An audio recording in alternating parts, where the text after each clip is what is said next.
بسم اللہ الرحمن الرحیم نحمده ونصلی علی رسوله الکریم اما بعد فاعوذ باللہ من الشیطان الرجیم بسم اللہ الرحمن الرحیم لقد كان لكم في رسول الله أسوة حسنة لمن كان يرجو الله واليوم الآخر وذكر الله كثيرا صدق اللہ العظیم۔ سیرت النبی صلی اللہ علیہ وسلم کا مبارک سلسلہ چل رہا ہے۔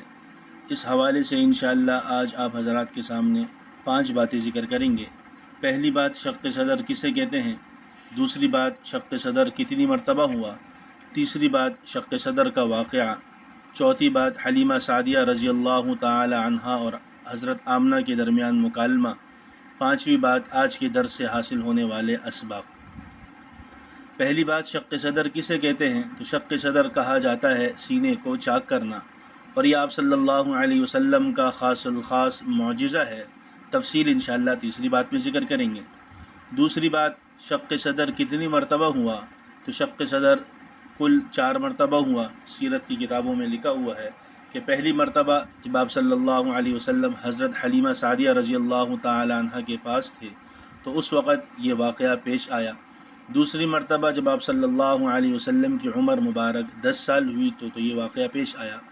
تیسری مرتبہ جب آپ صلی اللہ علیہ وسلم کو بعثت ملی تو اس وقت یہ واقعہ پیش آیا، اور چوتھی مرتبہ جب آپ صلی اللہ علیہ وسلم کو معراج پر لے جایا جا رہا تھا تو اس سے پہلے یہ واقعہ پیش آیا۔ تیسری بات، شق صدر کا مختصر واقعہ۔ تو ہماری یہ بات یہاں تک پہنچی تھی کہ حضرت حلیمہ سعدیہ رضی اللہ تعالی عنہ آپ صلی اللہ علیہ وسلم ان کے پاس تھے۔ 2 سال جب پورے ہوئے تو حضرت حلیمہ سعدیہ رضی اللہ تعالی عنہ آپ صلی اللہ علیہ وسلم کو لے کر مکہ المکرمہ تشریف لائی تاکہ وہ حضرت آمنہ کی امانت ان کے حوالے کرے، لیکن ان کی خواہش تھی اور اصرار تھا کہ آپ صلی اللہ علیہ وسلم مزید کچھ وقت ان کے ساتھ رہیں، اس لیے کہ آپ صلی اللہ علیہ وسلم کے مبارک وجود کے آنے کے بعد اللہ رب العزت کی طرف سے آنے والی رحمتیں اور برکتیں ان کا مشاہدہ کر چکی تھی، تو وہ چاہتی تھی کہ مزید یہ رحمتیں اور برکتیں کچھ وقت کے لیے ہمیں ملتی رہے۔ تو اس لیے حلیمہ سعدیہ رضی اللہ تعالی عنہ نے حضرت آمنہ کے سامنے یہ بات رکھی کہ آپ اس بچے کو، مبارک ہستی کو، کچھ وقت کے لیے مزید میرے پاس رہنے دیں۔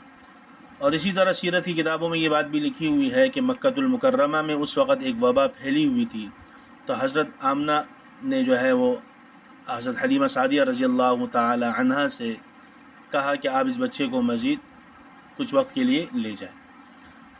تو حضرت حلیمہ سعدیہ رضی اللہ تعالی عنہ آپ صلی اللہ علیہ وسلم کو لے کر واپس بنو سعد یعنی اپنے علاقے میں آ گئی۔ تو اس طرح 4 سال مکمل ہوئے، یعنی مزید 2 سال آپ وہاں پر رہے تو 4 سال مکمل ہو گئے۔ تو اس دوران آپ صلی اللہ علیہ وسلم اپنے بہن بھائیوں کے ساتھ تعاون کرتے، مدد کرتے، ایک دوسرے کے ساتھ ہاتھ بٹاتے۔ تو ایک مرتبہ آپ صلی اللہ علیہ وسلم نے اپنی والدہ محترمہ یعنی رضائی والدہ محترمہ سے سوال کیا کہ میرے بھائی اور بہن صبح سے کہاں چلے جاتے ہیں؟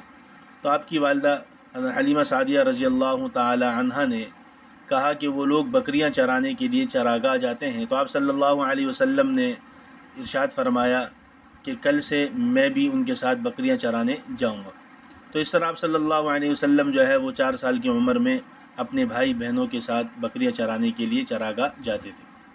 پھر ایک مرتبہ ایسا ہوا کہ آپ صلی اللہ علیہ وسلم بکریاں چرانے اپنے بھائی اور بہن کے ساتھ گئے، تو وہاں پر جو ہے 2 سفید پوش انسان آئے اور آپ صلی اللہ علیہ وسلم کو لٹایا اور آپ صلی اللہ علیہ وسلم کا سینہ مبارک چاک کیا۔ تو جب اس کیفیت کو، اس حالت کو آپ کے رضائی بھائی اور آپ کی رضائی بہن نے دیکھا تو وہ دوڑتے ہوئے گھر میں آئے اور آپ کی رضائی والدہ یعنی حلیمہ سعدیہ رضی اللہ تعالی عنہ سے کہا کہ ہمارے عربی بھائی کو کسی نے قتل کر دیا۔ تو حلیمہ سعدیہ رضی اللہ تعالی عنہ اور ان کے شوہر دوڑتے ہوئے آئے اور دیکھا تو آپ صلی اللہ علیہ وسلم سیدھا کھڑے ہیں اور آپ صلی اللہ علیہ وسلم کے چہرہ انور کا رنگ تبدیل ہو گیا ہے۔ تو حلیمہ سعدیہ رضی اللہ تعالی عنہ نے آپ صلی اللہ علیہ وسلم کو سینے سے لگایا، پھر آپ کے والد رضائی والد نے آپ کو سینے سے لگایا اور آپ سے پوچھا کہ کیا ہوا، تو آپ صلی اللہ علیہ وسلم نے پورا واقعہ ذکر فرمایا کہ 2 سفید پوش انسان آئے اور مجھے سیدھا لٹھایا، میرے سینے کو چاک کیا اور دل کو نکالا، اور اس کے اوپر خون کے 1 یا 2 جمے ہوئے ٹکڑے تھے، اس کو ہٹایا اور کہا کہ یہ شیطان کا حصہ ہے، اور اس کے بعد جو ہے میرے دل کو برف کے پانی سے جو ہے وہ صاف ستھرا دھویا، اور اس کے بعد میرے دل کو دوبارہ جو ہے اپنی جگہ پر رکھ کر میرے بدن کو سی لیا۔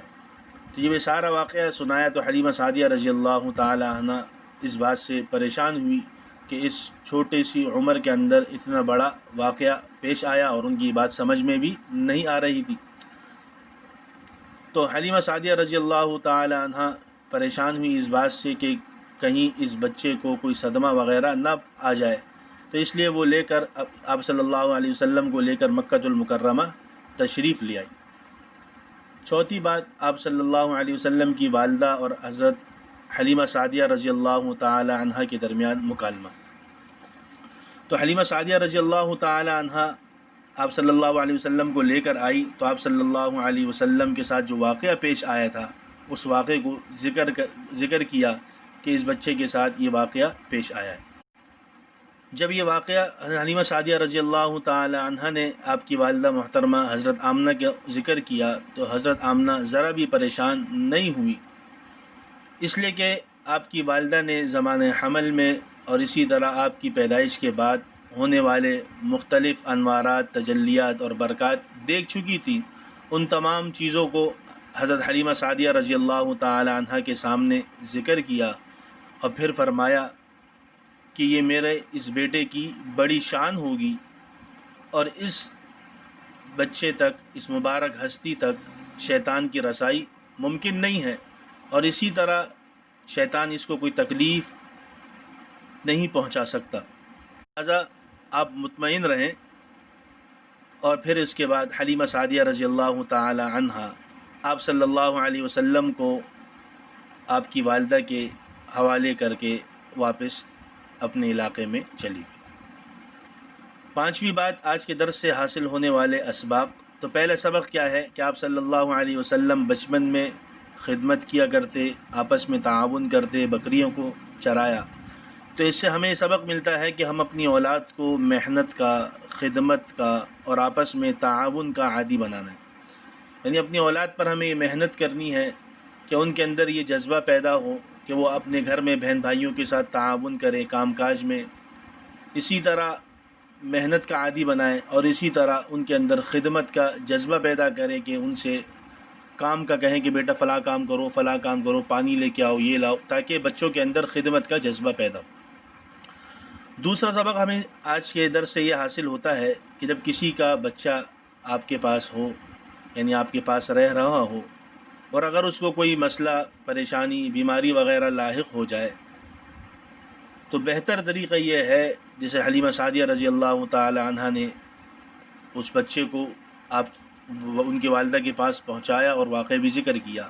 تو اس سے سبق ہمیں یہ حاصل ہوتا ہے کہ اس کے گھر والوں کو ہم بتا دیں کہ آپ کے بچہ ہمارے پاس تھا، اس کے ساتھ یہ معاملہ پیش آیا ہے اور ہم نے اس کے ساتھ یہ کیا ہے، تاکہ بعد میں اگر مسئلہ بگڑ جائے تو پھر گلہ شکوے نہ ہوں، آپس کے اندر ناراضگیاں اور ناچاکیاں نہ ہوں، بلکہ پوری بات جب سامنے آ جائے گی تو پھر وہ اپنے معاملے کو خود اچھے طریقے سے دیکھ سکیں گے۔ تو اللہ رب العزت ہمیں سیرت کو سمجھنے کی اور آپ صلی اللہ علیہ وسلم کی سچی محبت اور اس سیرت کو آگے پھیلانے کی توفیق نصیب فرمائے۔ وآخر دعوانا ان الحمد للہ رب العالمین۔